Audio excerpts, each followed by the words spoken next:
Apakah perbezaan di antara kawan dan sahabat?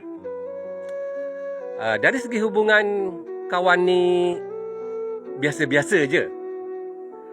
Manakala sahabat, hubungannya mesra dan akrab.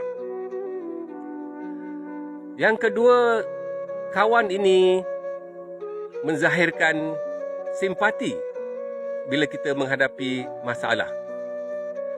Manakala sahabat menzahirkan empati. Kawan ni hadir, orang kata, bila kita senang. Manakala sahabat hadir, sama ada kita senang atau kita susah. Ada juga orang kata kawan ini ada kalanya diragui kesetiaannya. Manakala sahabat, orang kata boleh dipercayai kesetiaannya kepada kita. Kawan tempat kita berkongsi pengalaman dan pengetahuan. Tetapi sahabat tempat kita berkongsi atau meluahkan perasaan.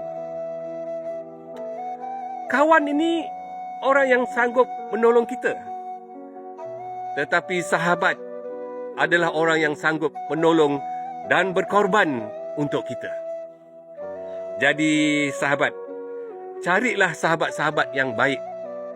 Kerana watak dan karakter kita sangat dipengaruhi oleh watak dan karakter sahabat. Ingat, carilah sahabat-sahabat yang baik dalam hidup anda.